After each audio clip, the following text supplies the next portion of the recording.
Vladimir Vladimirovitch Poutine, président de la Russie. Et pas seulement. Homme qui impose le respect. Et dans cette vidéo, je vais te présenter 3 techniques secrètes qui vont te permettre de t'imposer comme Poutine.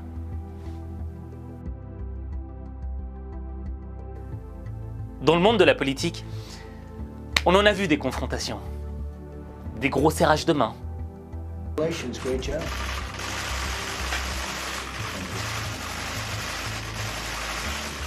For all peoples. Thank you.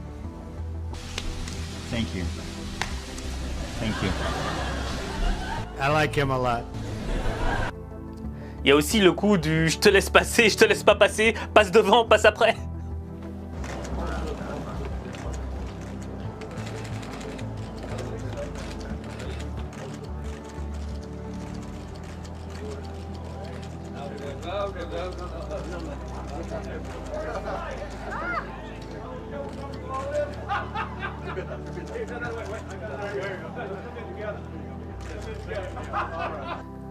Bref, que tu sois en politique ou que tu sois en entreprise ou à l'école ou n'importe où, tu seras toujours soumis à un rapport de force. Tu vas pas y échapper. Et le problème, c'est que quand tu es dominé, c'est difficile de vivre. Maintenant, imagine-toi si tu pouvais inverser ce rapport de force. Maîtriser quelqu'un qui est peut-être plus fort que toi. Quelle serait ta vie? Quel genre de personne tu deviendrais? Pour moi, le plus grand maître du rapport de force, c'est Vladimir Poutine. Et maintenant, on va découvrir la première technique secrète.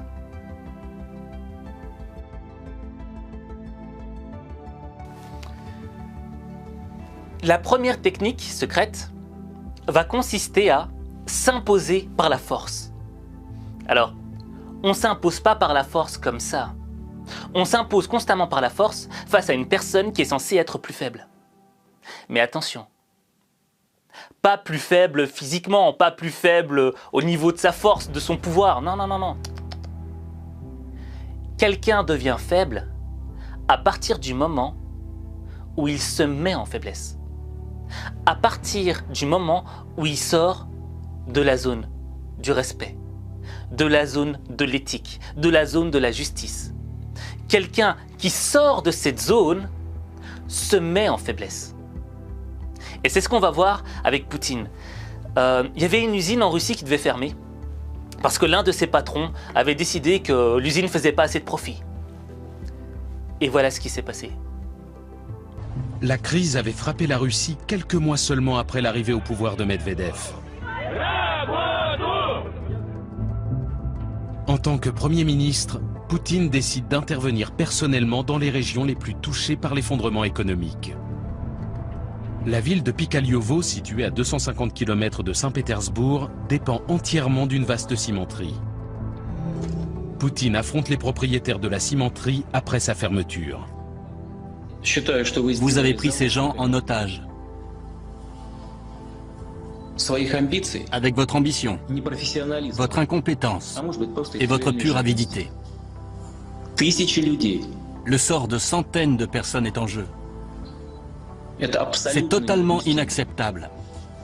Si vous, les propriétaires, n'arrivez pas à un accord, cette usine redémarrera. D'une manière ou d'une autre. Avec ou sans vous. Seul Poutine peut intimider un milliardaire comme Oleg Deripaska pour le forcer à rouvrir une usine. Alors, tu vois ici ce que fait Poutine. Il souligne les fautes de l'oligarque, du milliardaire. Ce mec, ce milliardaire, c'est un oligarque, c'est quelqu'un d'extrêmement puissant, qui a des relations extrêmement puissantes. Il pourrait jouer d'égal à égal avec Poutine. Mais il s'est mis en situation de faiblesse. Pourquoi ? Parce qu'il était intéressé par le gain, par le profit. Il est sorti de la zone de l'éthique. Et Poutine le met en évidence. T'as fait ci, t'as fait ça, pour ça, parce que t'avais faim et t'as pas pensé aux autres. Et c'est vrai. Au fait, il le met face à ses vérités. Et ça permet à Vladimir Poutine de renforcer sa légitimité pour l'écraser. ça le renforce dans sa légitimité. Et ça permet de dire aux gens qui sont en face, aux journalistes qui sont en face, ben, c'est un petit message pour dire, écoutez, j'ai le droit d'être méchant avec lui. Parce que regardez ce qu'il a fait. Il est sorti de la zone. Ouais. Tout le monde a signé l'accord? Oui. Derry Pasca, vous avez signé? Oui. Je ne vois pas votre signature. Signé.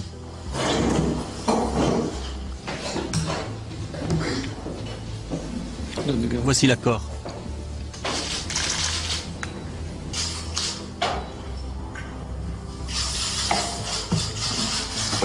Rendez-moi mon stylo. Ça, c'est du Poutine. Alors là, cet oligarque, aussi riche qu'il est, a subi une triple humiliation. Le premier, il lui fait « Viens ici !» Comme un gosse. « Allez, viens ici !» Ensuite, c'est devant tous les médias, devant des caméras. Ça va faire le tour du monde. Et la cerise sur le gâteau, c'était « Rends-moi mon bic !» Attends, t'es un oligarque, t'es un milliardaire et c'est comme si tu volais le bic, tu vois. Mais ça montre que t'es complètement démonté. Poutine t'a démonté à ce niveau-là. Et ça veut dire quoi?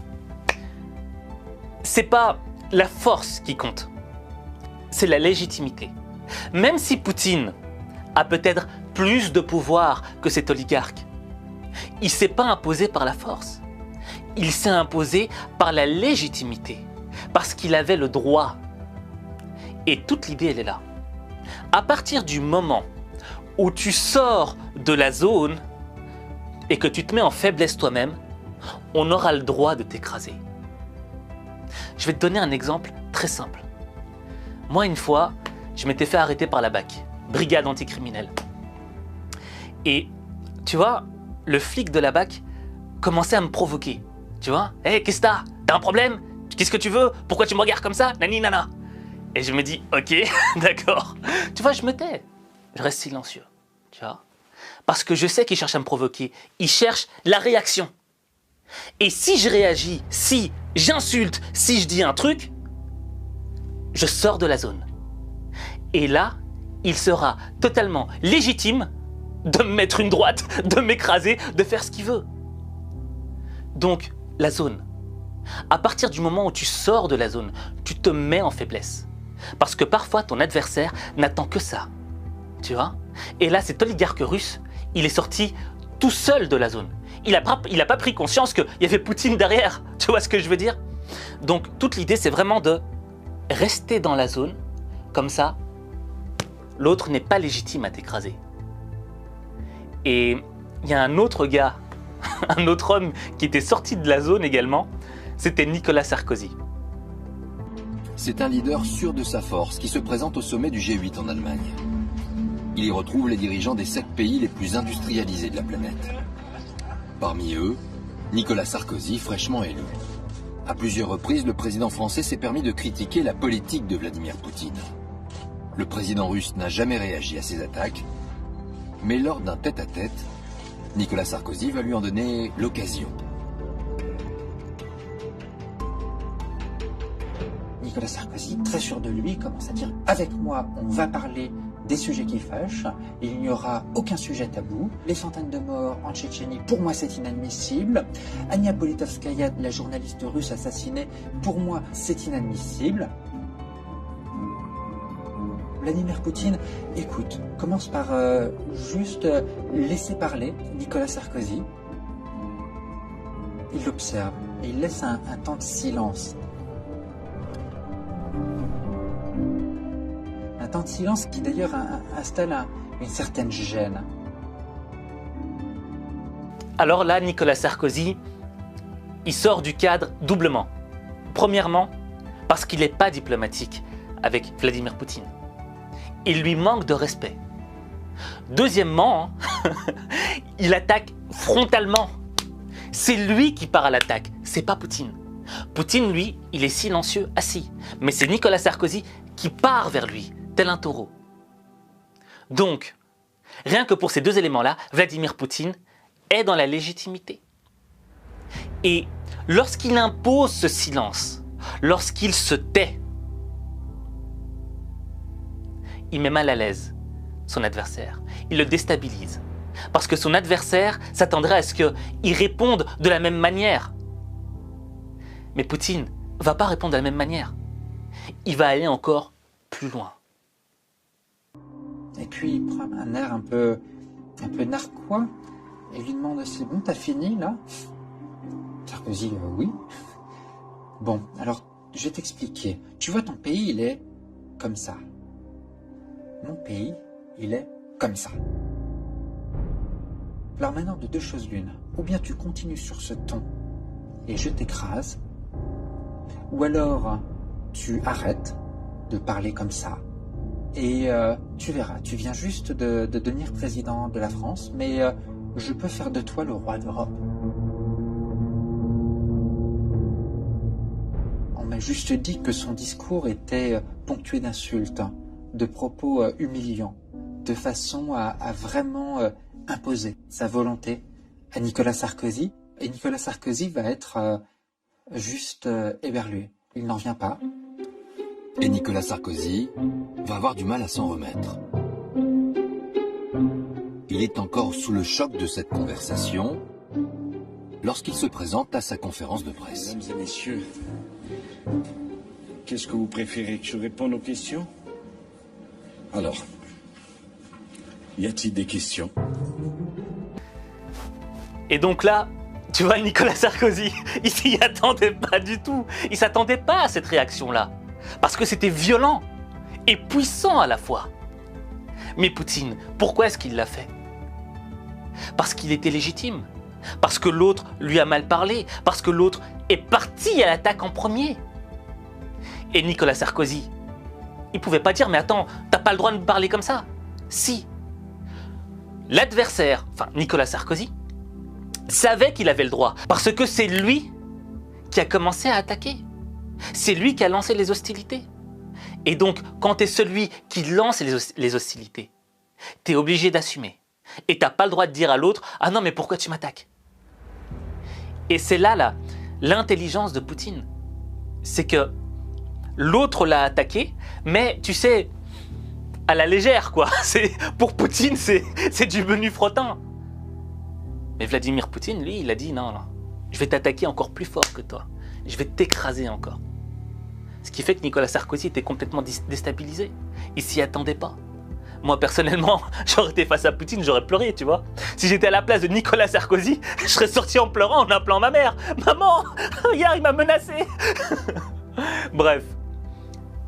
Cette technique s'applique. S'imposer par la force. Ça s'applique uniquement quand tu as un adversaire qui sort de la zone du respect, de la zone diplomatique. Donc, 2 conseils: ne sors pas de cette zone quand tu es face à un adversaire. Et le deuxième, attends que ton adversaire sorte de la zone. Comme ça, tu seras totalement légitime à pouvoir t'imposer par la force.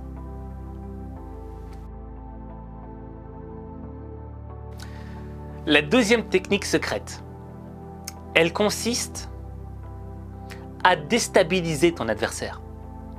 Quand est-ce que tu déstabilises ton adversaire? Eh bien, tu le déstabilises quand il ne sort pas de la zone et qu'il est à peu près à force égale à toi. Tu vois? Donc, il ne s'est pas mis en faiblesse. Donc, le seul moyen pour t'imposer face à ce genre d'adversaire, c'est de le déstabiliser. Alors, il y a 2 types de déstabilisation, la petite et la grande. Mais l'objectif de ces 2 déstabilisations reste la même. Te mettre mal à l'aise. Et en te mettant mal à l'aise, je prends le dessus sur toi. Alors, pour moi, le plus bel exemple de petite déstabilisation, c'était la rencontre Poutine-Emmanuel Macron. Tu vois, Poutine ne connaît pas tout à fait Emmanuel Macron. Tu vois, c'est que les débuts. Et il doit le mesurer. Et Emmanuel Macron, c'est quelqu'un qui est très diplomatique. Et il reste dans le cadre. Il ne sort pas de la zone. Alors le meilleur moyen pour Poutine de s'imposer face à Emmanuel Macron, c'est de le déstabiliser comme ça. Ensuite, c'est parce que je crois dans la politique étrangère de la France, qui est une politique fondée sur l'indépendance. Et il y a des sujets sur lesquels nous avons des alliances fortes avec les États-Unis d'Amérique, en matière de sécurité collective, et où nous travaillons remarquablement bien, ce qui fait que moi je dois constamment parler avec le président Trump, et nous avons cette relation très forte. Et il y a des sujets sur lesquels nous avons des désaccords. Il n'y a pas d'alignement systématique. Emmanuel vient de dire que l'Europe et les États-Unis ont des engagements communs, notamment en matière de sécurité, mais il ne faut pas avoir peur là-dessus. Nous allons vous aider, nous allons assurer la sécurité. En tout cas, nous allons faire tout ce qui dépend de nous pour qu'il n'y ait plus de nouvelles menaces. Je pense que c'est dans cet axe qu'on doit réfléchir surtout. Quant aux questions de sécurité, je veux rassurer Vladimir, je n'ai pas peur parce que la France a une armée qui sait se protéger de toute façon seule, mais j'ai aussi mes devoirs à l'égard de reste des alliés européens, et je pense que cette architecture de sécurité européenne que j'évoquais tout à l'heure, c'est notre responsabilité. Mais elle ne se fera pas en tournant le dos aux États-Unis d'une part, et elle ne peut pas se faire aux dépens d'autres États de l'Europe d'autre part. Et ça, c'est notre capacité à faire. Donc je n'ai pas peur, et je veux faire. Mais on a chacun notre bout du chemin. C'est bien dommage. Bien dommage. Emmanuel Macron répète 2 fois « Je n'ai pas peur ». 2 fois. Rien que la petite question de Poutine l'a déstabilisé. Alors peut-être que Emmanuel Macron, en répétant 2 fois, n'avait pas peur. Mais qu'est-ce que tu penses de quelqu'un qui te répète 2 fois « Je n'ai pas peur ». Je n'ai pas peur. Peut-être qu'il n'a pas peur. Mais ça démontre qu'il a été déstabilisé. Que cette question l'a déstabilisé. Et quand Poutine sourit et rigole et il dit « N'aie pas peur Emmanuel », il sait très bien ce qu'il fait. Et là, il a compris qu'il l'a déstabilisé. Donc ça, c'est vraiment la petite déstabilisation. La grande déstabilisation, là, c'est l'objectif, c'est de te mettre face à tes peurs, face à tes angoisses. Et je sais qu'en te mettant face à tes peurs, ça va faire rejaillir tes faiblesses. Et ça, Poutine, il est très fort là-dedans.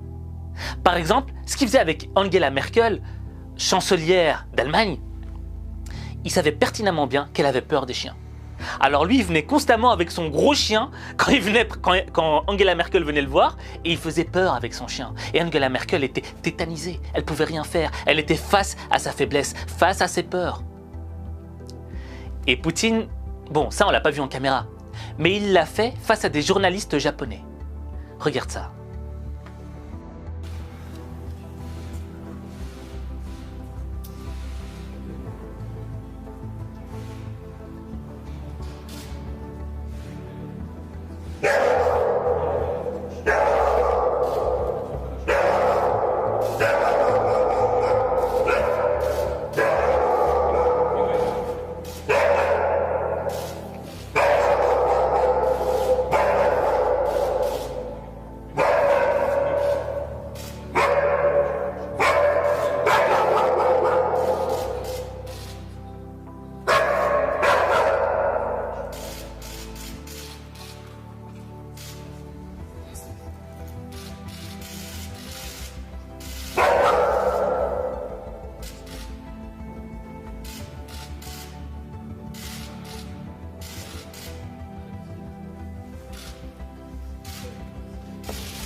Franchement, tu vois les deux Japonais, ils sont grave mal à l'aise quoi, tu vois. C'est un sourire genre, vas-y, dégage avec ton chien, dégage. Moi perso à la place des Japonais j'aurais flippé quoi, genre, parce que tu vois le chien il a pas l'air normal. Déjà ce chien c'est un Akita japonais et les Japonais savent très bien que bon c'est un gros molosse quoi tu vois. Et ce chien a été utilisé pour chasser les ours. Donc le Japonais il sait de quoi est capable ce chien. Et en plus cet Akita là il a l'air bizarre tu vois. Et il a une oreille comme ça, une oreille comme ça. Vraiment il a l'air fou. Et l'idée c'est quoi en fait? C'est qu'ici, Poutine, lorsqu'il amène ce chien féroce qui aboie, qu'est-ce qu'il veut démontrer? Il démontre 3 éléments. Le premier, c'est que je te rapporte un gros chien agressif, sans laisse, et qui a l'air fougueux, qui peut faire n'importe quoi, pour te mettre face à ta peur. Et en te mettant face à un danger, à une peur, je mets en évidence ta faiblesse. Et tu le vois, les deux Japonais, ils sont là. Ah oui, super. Tu vois? Deuxième élément. J'accentue la peur en faisant sauter le chien, en le rapprochant de toi. Tu vois, il y a un moment, il prend un sucre et il veut mettre debout le chien. Et le chien, en se mettant debout, il s'impose, il a plus de taille, ce qui accentue encore la peur. Et le troisième élément, c'est que Poutine veut montrer qu'il a le contrôle. Que c'est lui qui contrôle les choses. Et que c'est lui qui contrôle ta peur. C'est lui le rempart de ta peur. Le bouclier. Et que tu dois lui faire confiance. Et que tu dois te soumettre. Tu vois, ça a l'air anodin cette scène avec ce chien. Mais elle décrit beaucoup d'éléments. Et c'est comme ça que Poutine s'impose. Tu vois? Et c'est très facile. Il n'y a pas besoin de jouer de la force ou d'être méchant. Il y a juste besoin d'être stratégique. Et pourquoi cette technique, c'est une technique qui marche? Eh bien parce que lorsqu'on rencontre quelqu'un, on a tous envie de montrer nos meilleurs attributs. On veut que la personne pense le meilleur de nous-mêmes. Tu vois? Alors on gonfle un peu notre ego, ce qui est humain. C'est normal de le faire. Et Poutine le sait. Et c'est là qu'il est stratégique. C'est qu'il va te dégonfler. Et en te dégonflant, tu perds confiance en toi. Et en perdant confiance en toi, ça me permet de m'imposer face à toi. Lorsqu'il y a une guerre entre deux armées, tu vois, certes, la puissance de feu compte, mais l'esprit, la confiance est un autre élément important. Si ton armée perd totalement confiance malgré sa puissance de feu, c'est fini, t'as perdu. Et c'est vraiment l'aspect psychologique. Et Poutine joue sur cet aspect psychologique. Allez, on passe à la troisième technique.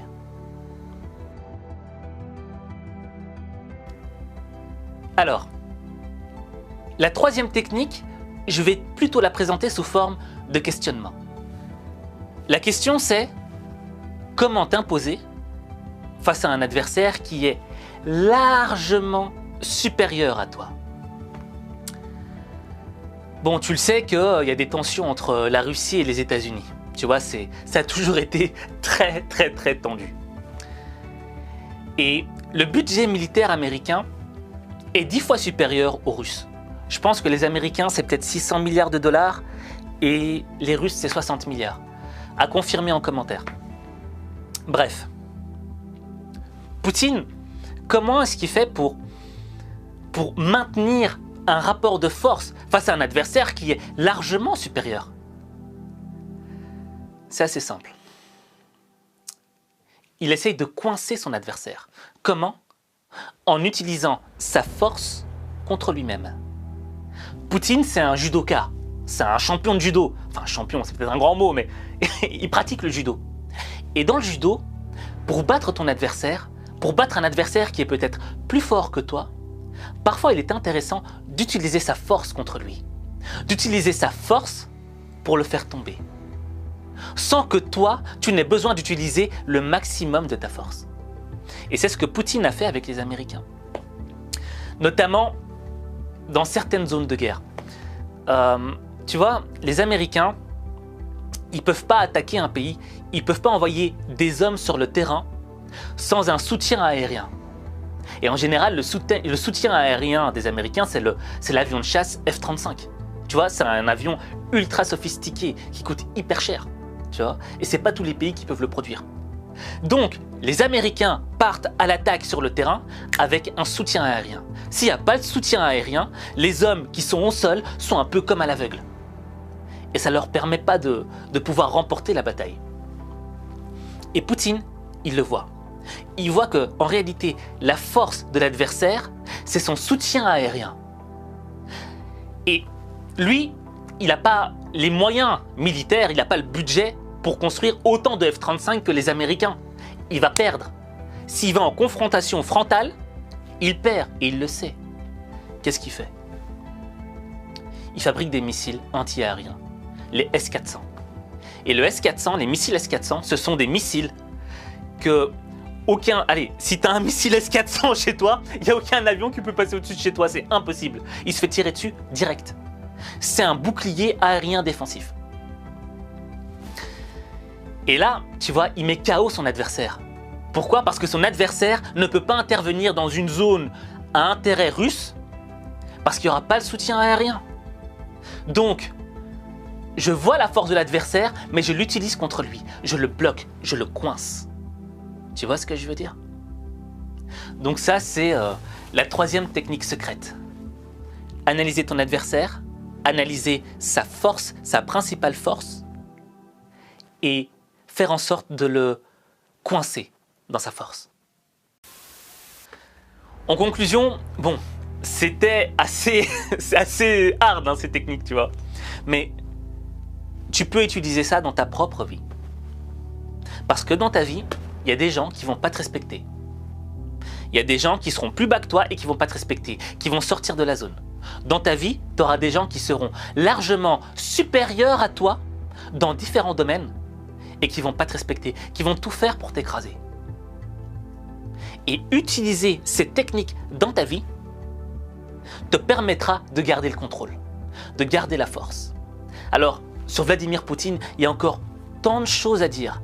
Mais si je dis ces choses-là, ça va être très polémique. Et peut-être que voilà quoi, demain je me fais attraper par un service secret et je suis dans un cachot. Mais bon. L'idée c'est quoi? C'est pour moi d'analyser les gens qui ont un talent, d'analyser les gens qui ont quelque chose. Même si on les aime pas, même si parfois ce sont les pires crapules du monde, il y a toujours quelque chose à retirer chez quelqu'un, une technique qu'on peut greffer à notre vie. Tu vois ce que je veux dire? Maintenant, j'ai une question à te poser. Poutine, c'est quelqu'un qui avait de l'ambition et qui est monté, qui est passé d'officier du KGB à directeur du FSB et ensuite qui est devenu président de la Russie et qui est resté. Tu vois? Et voilà, on a tous une ambition dans la vie. On a tous quelque chose qui nous pousse. On a tous quelque chose qu'on aimerait avoir.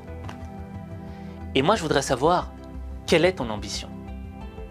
Quelle est ton ambition dans la vie? Dis-le en commentaire. Ça m'intéresserait de le lire. Et en même temps, peut-être que, en fonction de l'ambition que tu as, j'en ferai une vidéo de motivation pour t'aider à atteindre ton objectif. Sur ce, n'oublie pas qu'il n'y a que toi qui peux changer ta vie. Il n'y a que toi.